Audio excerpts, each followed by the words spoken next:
All right, guys, welcome to episode. I've lost track of the episodes. I don't Miss Jeffrey. This is what Jeffrey does. But welcome to the channel and live as it is now. It's like the time is now. This is like the eve of like the most important game of our national team since the AFCON final that we lost to Cote d'Ivoire. And since this particular episode requires like serious ball knowledge, this is where I come in. That's why Jeff is not here. This is like what I will do now. We'll be walking through things that we should and we should not do if we want to qualify against Benin. And before we do that, make sure you like this video and then you subscribe to the channel and then you click on the notification bell so I get notified when we drop videos. And yeah, let's get to it. Then Jeffrey puts the intro music.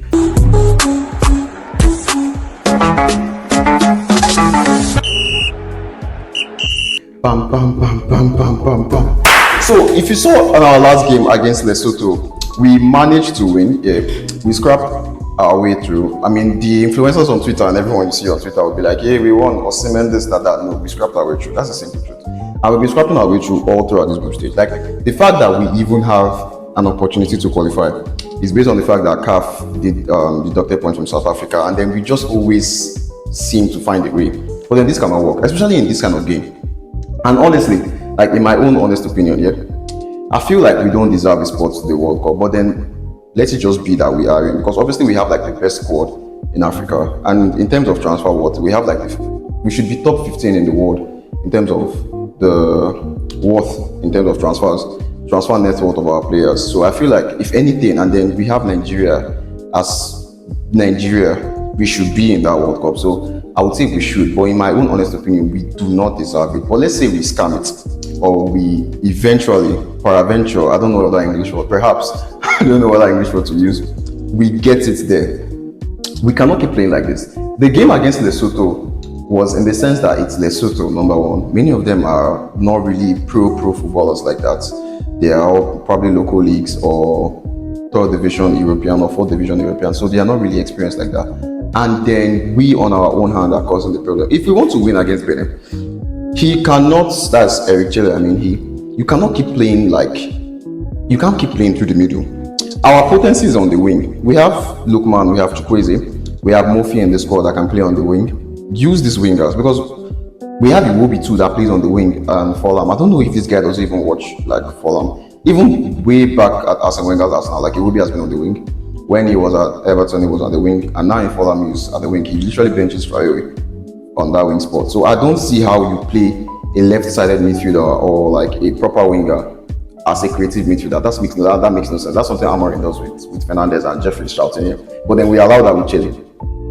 And then what he does is that he pairs Iwobi. Like last game, he paired Iwobi, Simon, and Ndidi as a midfielder, and then the only natural midfielder there is Ndidi, and Ndidi is a defensive midfielder. There's no creativity. So what happens then?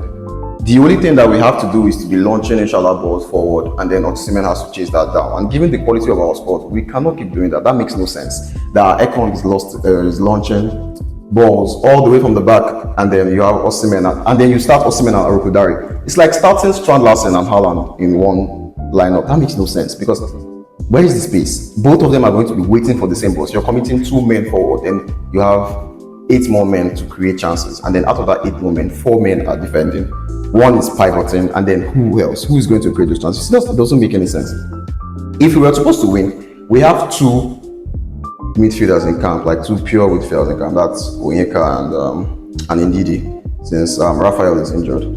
You pivot those 2 people in the middle, yeah, and then we play on our potency. That's in the wing. You start Chukwueze, you start Lukman, give them freedom. You start Simon, you start Lukman. You give them freedom on the wing, allow them to hang, and then they feed us cement. That's like the only way. And then you see in our history, like in my own personal, since I was born, I've never seen a situation where we easily qualify. We always have to involve further marks when we are qualifying, or to tell our qualification. Like now, we have to score 2 or more goals, and then Rwanda have to beat South Africa. So the whole tactical analysis, the whole everything that we do, we pray, we hope, we defend, we score, we play our lives out. It can all go to shit if South Africa beats Rwanda, and then we have to go to the playoffs again. So I feel like this is down to, who will I blame this on now is the question. Because like, if you're blaming it on the players, these players have results abroad. Like We all see how they play abroad. We all see how they play in their respective clubs. If not, they are the best, if not one of the best in the teams that they play in. So you cannot say that these players cannot play. They can't play.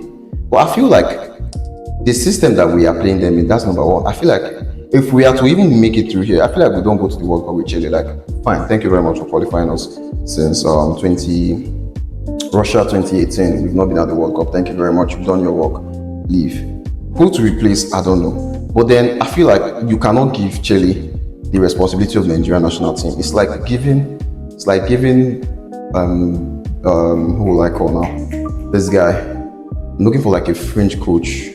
It's like giving this Monaco's coach PSG to handle. That makes no sense. Like, this is a job bigger than you. You won't even know what to do, because at this set time, the players that you have, the amount of players you have, the quality of players that he has, he doesn't even know the system to play them in. You cannot be playing Iwobi in the midfield with Ndidi and Moses Simon. That makes no sense. Like, even me myself, I can't even do that on FIFA. So I don't know why you are doing that in an actual game and given the circumstances of the game. Now, in my own opinion, like, if everyone is going to say this, everyone is going to be like, they're all going to use sentiments to judge, in the sense that we want Nigeria to win because, well, we are Nigerians. But then, look at this thing clearly. Look at this thing closely. Yeah. All Benin have to do is win us, basically, and then they are qualified for the first time in their existence. That's 60 plus years in their existence. That's the first their maiden World Cup. Yeah. And then their job is pretty simple: beat Nigeria, and they've done it before. They beat us. Why we have to not just beat them, because if we beat them by one goal, it does nothing. We have to beat them by 2 or 3, and then hope. That means while we are playing, some players will be on the bench, suffer scoring Rwanda and South Africa, seeing their results there. That will tell if we or if not we do not qualify. So the pressure is on us here. They just have to like relax, sit back. They don't really necessarily have to sit back, but then they are not so pressured. They are driven, they are determined, they are hungry.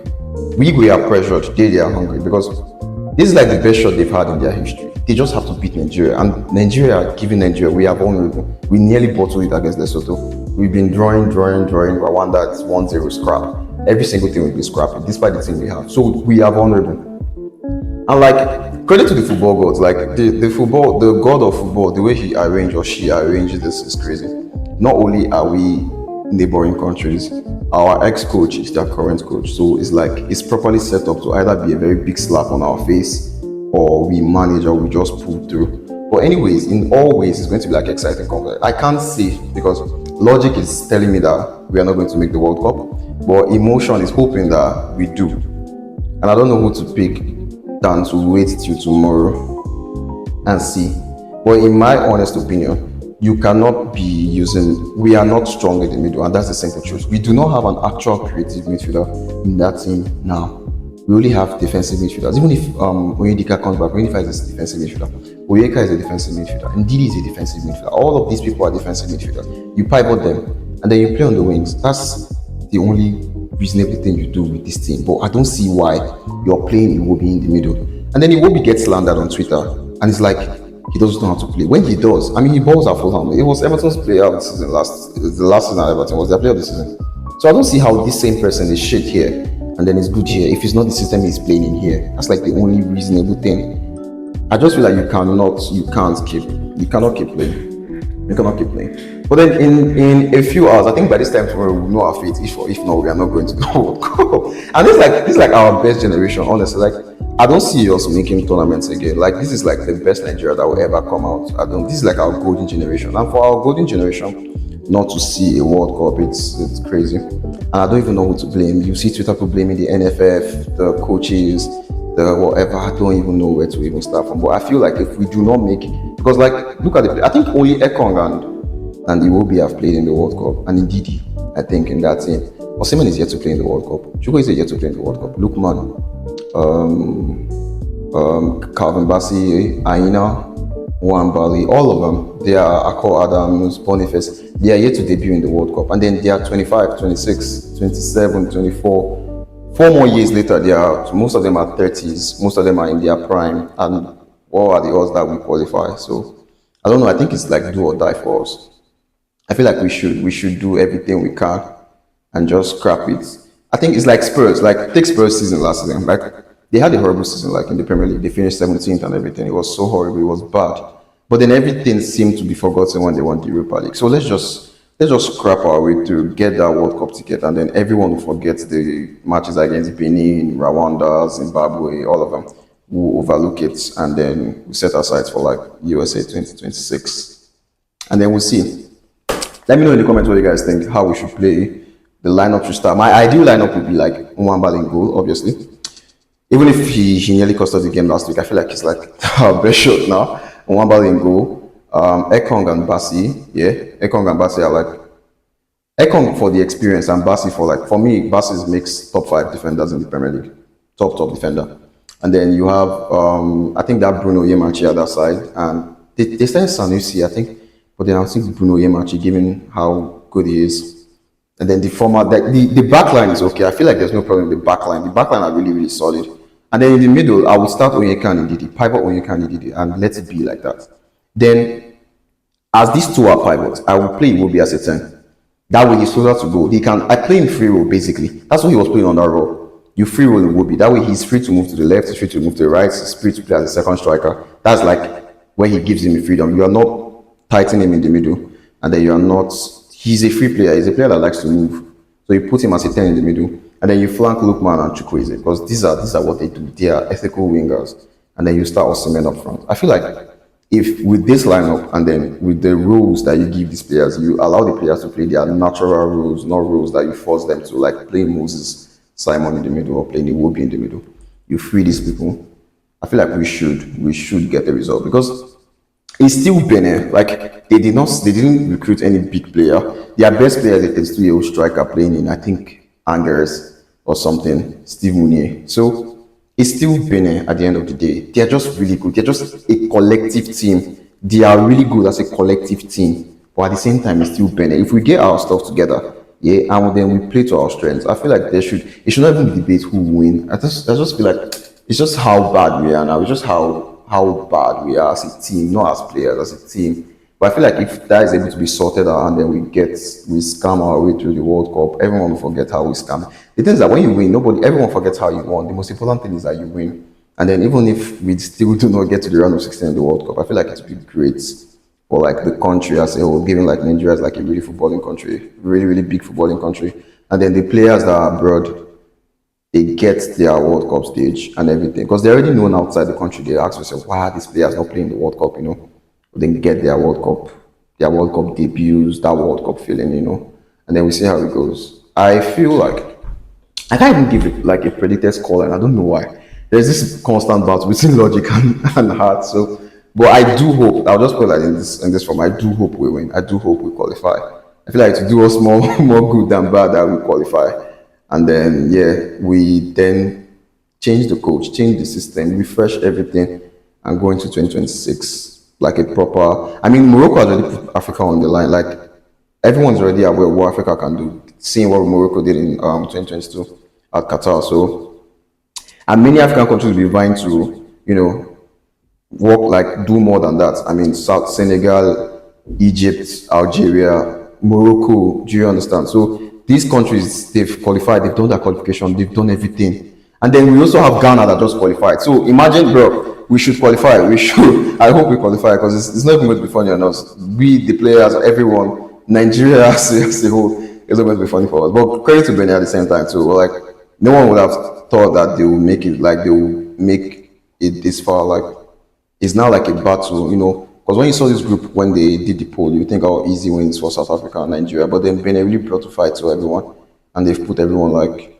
they've put the whole Africa, they've shown themselves to Africa that, yeah, they have things in them, and then they can play football too. But credit to them. But I'm very sorry. I'm still going Nigeria win. I hope Nigeria win. You all tell me in the comment what you guys think, how we should play, predicted scoreline and your starting 11, and then, yeah, by next week, yeah, I think, yeah. By then, we'll have known how fit Jeff will be here. We'll probably be celebrating our rants, and if we do or do not get knocked out, I see you then, I guess.